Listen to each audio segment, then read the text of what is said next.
नमस्कार दोस्तों, कहानियों की श्रृंखला में आज सुनेंगे कविता कौशिक जी की कहानी अनुभूति। लेकिन उससे पहले मेरा आपसे विनम्र अनुरोध है कि अगर मेरे द्वारा सुनाई हुई कहानियाँ आपको अच्छी लगती हैं तो मेरे चैनल को सब्सक्राइब ज़रूर करें, लाइक करें और अपने दोस्तों और परिचितों में शेयर भी करें। बेल आइकन दबाना बिल्कुल भी ना भूलें। आज सुनिए अनुभूति। मेरा विवाह एक व्यावसायिक परिवार में हुआ था। पति का अपना अच्छा खासा निजी व्यवसाय था।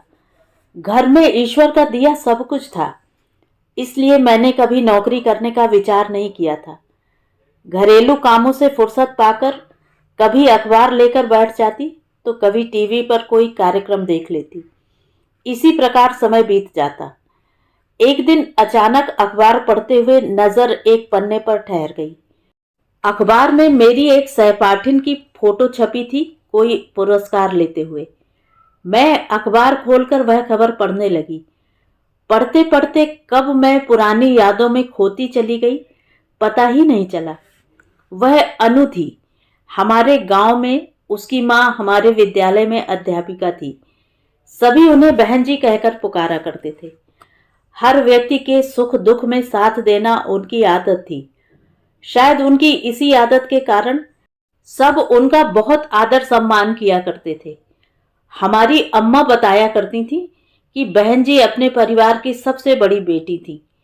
उन दिनों कम उम्र में ही लड़कियों की शादी कर दी जाती थी, इसीलिए उनकी शादी भी एक अच्छे खाते पीते परिवार में 16 वर्ष की उम्र में ही कर दी गई। धीरे धीरे समय बीतता रहा। अब बहन जी 2 बच्चों की मां बन चुकी थी, लेकिन विधाता को कुछ और ही मंजूर था। विवाह को 6 वर्ष ही हुए थे कि एक कार दुर्घटना में उनके पति का देहांत हो गया। 22 वर्ष की ही थी तब बहन जी। उनके दोनों बच्चे बहुत छोटे छोटे थे। बहन जी के पिता उन्हें तथा दोनों बच्चों को लेकर मायके चले आए। अब ससुराल में था भी कौन जो उनकी देखभाल करता। तब से बहन जी मायके में ही रहती थी। मायके आने के बाद बहन जी ने रात दिन मेहनत की और अपनी पढ़ाई दोबारा शुरू की। उनकी लगन का ही परिणाम था कि सफलता उनके कदम चूमने लगी और बहन जी को कस्बे के एक स्कूल में सहायक अध्यापिका की नौकरी मिल गई। अनुभूति उनकी बड़ी बेटी और मेरी सहपाठी थी। हम सभी उसे अनु कहकर पुकारते थे। बहन जी उसके नाम के बारे में कहा करती थी। इसने अपने आने के बाद मुझे बड़ी सुखद अनुभूतियों का एहसास कराया है, इसलिए मैंने इसका नाम अनुभूति रखा है। बड़ी होनहार, चुलबुली और हंसमुख थी अनुभूति। सभी उसे देखकर कहा करते, यह बड़ी होकर जरूर कुछ न कुछ बनेगी और बहन जी का नाम रोशन करेगी।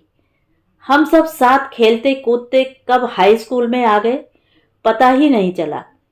परीक्षाएं नजदीक आ गईं, लेकिन अनु बीमार पड़ गई और काफी समय तक स्कूल नहीं आई। हम सब बहुत चिंतित थे, लेकिन अनु बीमारी में भी आश्वस्त दिखाई देती। परीक्षाएं हुई और फिर परिणाम घोषित हुआ। अनु अच्छे अंकों से पास हो गई है। आगे की पढ़ाई के लिए बहन जी ने अनु को अपने किसी रिश्तेदार के यहाँ पढ़ने के लिए भेज दिया। 2 वर्ष तक हम एक दूसरे से नहीं मिले। इसी बीच मेरा विवाह हो गया और मैं ससुराल आकर घर गृहस्थी में व्यस्त हो गई। उसके बाद कभी कभार ही हमारा मिलना होता। बहन जी चाहती थी कि अनु जब अपने पैरों पर खड़ी हो जाए तभी उसकी शादी करें, लेकिन इंसान का सोचा हुआ सब पूरा ही हो ऐसा भी तो जरूरी नहीं। काफी समय बाद मैं अपने मायके गई तो पता चला बहन जी बहुत बीमार हैं। मैं उनसे मिलने गई। सचमुच ही वे बहुत बीमार थीं। उनकी हालत देखकर मेरा मन भर आया। मुझे भावुक होते देख उन्होंने मेरा हाथ अपने हाथ में लेते हुए कहा, क्यों परेशान होती हो बेटा? हारी बीमारी तो चलती ही रहती है, तुम लोग यूं ही परेशान हो जाते हो। मैंने चारों ओर नजर दौड़ाई, लेकिन अनु कहीं दिखाई नहीं दी। अनु को ढूंढ रही हो? वह मेरी रिपोर्ट लेकर दिल्ली गई है, आती ही होगी। क्या कर रही है वह आजकल? एमएससी कर चुकी है। एक लंबी सांस लेते हुए बहन जी ने कहा, सीडीएस कंपटीशन क्लियर हो गया था उसका। ट्रेनिंग के लिए भोपाल जाना था कि तभी मेरी तबीयत खराब हो गई और उसने मुझे छोड़कर जाने से इनकार कर दिया। अब मेरे बहुत जोर देने पर बीएड का कंपटीशन दिया है। सोचती हूँ नंबर आ जाए तो बीएड और हो जाए। कल कोई परेशानी हो तो अपने पैरों पर तो खड़ी हो जाए। अभी शादी का इरादा नहीं है क्या? अरे नहीं रे, मैं तो भूल ही गई। अभी 2 माह बाद उसकी शादी है। सोचती हूँ मेरे रहते हुए ही उसकी शादी हो जाए और खुशी खुशी अपने घर चली जाए। कल ना जाने क्या हो। आप ऐसा क्यों सोचती हैं? सब ठीक ही होगा। बहन जी से अनु को लेकर काफी देर तक बातें होती रहीं और उसके बाद मैं घर चली आई और शाम को अपनी ससुराल आ गई। मुझे ये एहसास भी नहीं था कि मेरी ये मुलाकात बहन जी से आखिरी मुलाकात होगी।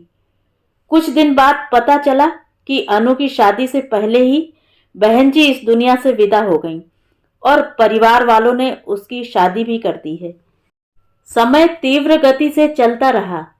वह कब कहां किसी के लिए रुका है। मैं अपनी गृहस्थी में रमती गई। इस बीच मैं 2 बेटियों की मां बन चुकी थी, लेकिन परिवार वालों को एक बेटे की चाह थी, सो मैं तीसरी बार ना चाहते हुए भी मां बनने वाली थी और एक दिन फिर मैंने बेटे को जन्म दिया। घर में जश्न का माहौल था। सभी रिश्ते नातेदार आ रहे थे। मेरी एक रिश्तेदार ने अनु का जिक्र किया। उन्होंने उसके बारे में बताया कि बिल्कुल साधारण परिवार में उसकी शादी हुई। सुनकर मैं उससे मिलने की इच्छा को रोक नहीं सकी और उनसे उसका पता और उसके पति का फोन नंबर ले लिया। फोन पर उससे और उसके पति से बात हुई। उसकी आवाज से ही मुझे उसकी उदासी का आभास हो गया। मैंने उसे अपने घर आने की दावत दी। उसने आने का वादा किया। अगले दिन सभी मेहमान जा चुके थे। मैं नौकरानी के साथ घर समेटने में लगी हुई थी कि कॉल बेल बजी। मैं स्वयं ही दरवाजा खोलने पहुंची। दरवाजा खोला तो देखा कि अनु थी अपने पति के साथ। मैं मारे खुशी के उससे लिपट गई। मुंह से बोल भी नहीं फूट रहे थे। हम दोनों कब तक यूं ही एक दूसरे के गले से लिपटे खड़े रहते कि पीछे से उसके पति की आवाज ने हमें वर्तमान में लौटाया। अरे भाई, क्या हमें अंदर आने के लिए रास्ता मिलेगा या आप दोनों यूं ही रास्ता रोके खड़े रहेंगे? ओह सॉरी, आइए आइए। अंदर आने पर मैंने उसे ध्यान से देखा। बहुत बदली बदली लग रही थी। लगता था उसकी हर पल खिलखिलाती हंसी ने एक उदासी का रूप ले लिया था। हालांकि वह बहुत अच्छे से बात कर रही थी, लेकिन उसकी बातों में अब वह पहले सा हौसला और जोश का जज्बा नहीं था। उसके पति जिंदा दिल, मिलनसार लेकिन शांत स्वभाव के इंसान थे। इसलिए मुझसे रहा नहीं गया और मैंने बातों ही बातों में कह दिया, आपने तो हमारी अनु को बिल्कुल ही बदल दिया। कैसे? ये हमारे ग्रुप की सबसे होनहार लड़की थी। हमें उम्मीद थी कि हमारे ग्रुप में से ये ही कुछ बनेगी, लेकिन ये तो जो थी वह भी नहीं रही। कहते कहते मुझे लगा कि मैं कहीं कुछ ज्यादा तो नहीं बोल गई। मैंने बात को संभालते हुए कहा, देखिए, मेरे कहने को आप अन्यथा न लें। मुझे ऐसा महसूस हुआ इसलिए बोल दिया। नहीं नहीं, आप बिल्कुल ठीक कह रही हैं। ये तो मैं भी महसूस कर रहा हूं, लेकिन क्या करूं? परिवार और बच्चों की जिम्मेदारी के चलते कुछ कर नहीं सकता। आपको ही कुछ करना होगा, वरना ये यूं ही घुट घुट कर अपना सत्यानाश कर लेगी। नहीं नहीं विमल, ऐसा कुछ भी नहीं है। सब ठीक है। अभी कुछ दिन से तबीयत खराब थी बस, और कुछ नहीं। तुम बेकार में चिंता कर रही हो, अनु बोली। कुछ देर वातावरण में चुप्पी सी छा गई और उसे तोड़ते हुए उसके पति ने कहा, आप चिंता ना करें, मैं आपकी बात ध्यान रखूंगा। और फिर वे दोनों चले गए। समय फिर पंख लगाकर उड़ने लगा। कुछ समय बाद मेरी अपनी उसी रिश्तेदार से मुलाकात हुई और अनु की बातें शुरू हो गईं। उसने बताया अनु की शादी जिस घर में हुई बहुत ही साधारण से परिवार में हुई, लेकिन अनु हमेशा घर को उठाने में ही लगी रहती है। पहले सिलाई का काम शुरू किया और अब आस पड़ोस के बच्चों को ट्यूशन पढ़ाने लगी है। साथ ही साथ बीएड भी कर रही है। उसने जो बताया सुनकर मेरा मन अनु के प्रति स्नेह और श्रद्धा से भर गया। उसके काफी समय बाद एक दिन अनु का फोन आया। उसकी आवाज में बहुत चहक थी। आवाज से ही लग रहा था कि वह बहुत खुश है। हेलो विमल, मैं अनु। हाँ हाँ अनु बोल, आज तो बड़ी खुश लग रही है। हाँ विमल, आज बहुत बहुत खुश। सुन, तुझे भी सुनकर खुशी होगी। तू चाहती थी ना कि मैं कुछ बनूं, कुछ करूं।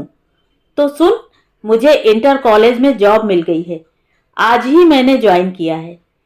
अनु, बहुत खुशी हो रही है मुझे तेरी नौकरी का सुनकर, और सबसे ज्यादा खुशी मुझे इस बात की है कि तेरी पुरानी चहक वापस लौट आई है और बहन जी की इच्छा पूरी हो गई।